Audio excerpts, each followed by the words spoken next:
in this area. If you live in this area, get out. We also saw a tweet from CAL FIRE saying to drive cautiously because there's going to be a lot of emergency vehicles in this area, of course, as they're trying to build these containment lines. So if you are getting out, be calm and get out in a safe and avoid any emergency vehicles you see coming near you.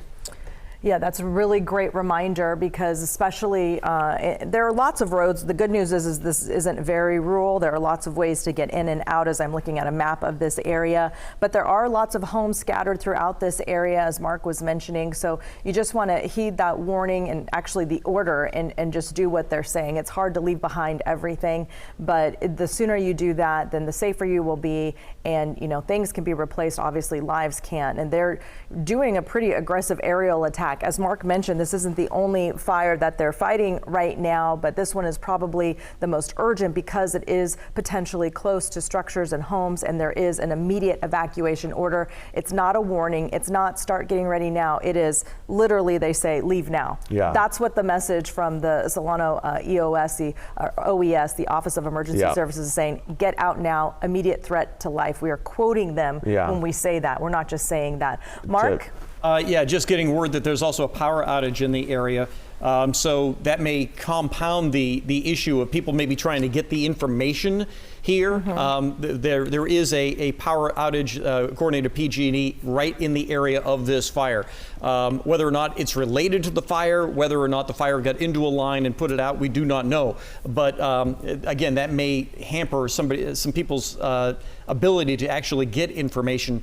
So I hope people are using cell phones or whatever else to be getting this information to get out. They're also updating the evacuation order. So now it is also including, as we mentioned, residents north of Canelo Road, south of Peaceful Glen Road, but also east of English Hills Road, west of Tim Road.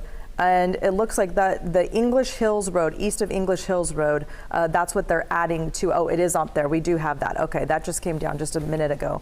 So that's great. That is the most updated evacuation orders. I can show you that on a map if you want. That would be great. And then also, as you mentioned, PG&E still assessing the cause of the outage, as you said, Mark.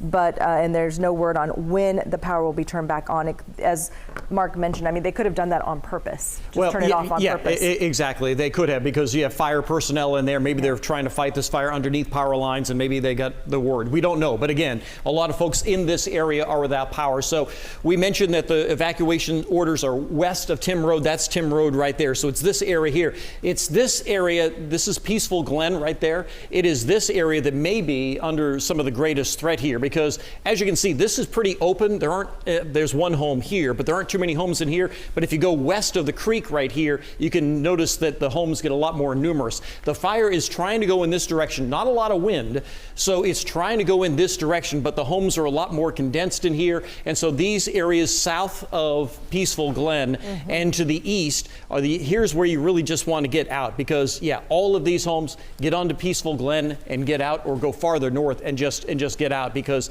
this thing could easily hop this creek bed here and get into some of those homes. So that's why you're under that evacuation order right now. Yeah, hence the urgency for those people to get out of their homes as quickly as they can.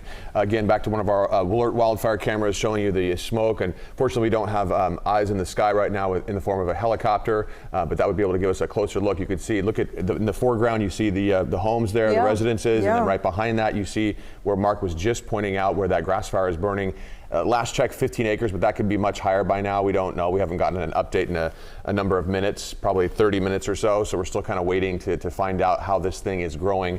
Thank goodness that wind is not a huge factor today. Otherwise, this could be moving quite a bit faster. But again, putting up a lot of smoke. 505, in case you were wondering, it's back open. Northbound was closed for a little while, but then we heard that that's reopened. And then, just a reminder, drive carefully as you're trying to evacuate. Check on your neighbors, check on your loved ones, make sure that, they've all gotten this word, because, people have different schedules these days, and they could be out in the backyard, as Lisa was pointing out, or just taking a nap.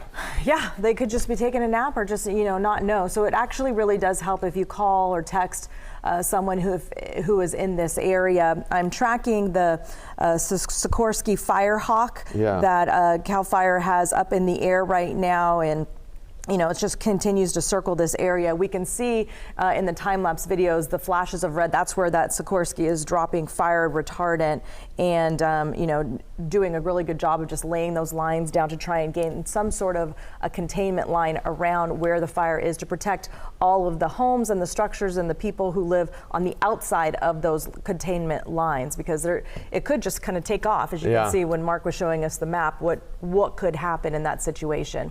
Obviously, many different agencies are out here. This is all hands on deck trying to get this contained. But as Mark was pointing out, there are a number of other fires throughout the day and throughout the area that have kind of spread resources thin, kind of adding to the concern of this one, because they can't throw everything they have at it because they've already dispersed some of those resources. We're going to have the very latest on this fire in Vacaville coming up on the KCRA 3 News at 4. You can always keep track of the evacuation orders and the latest on the KCRA 3 app.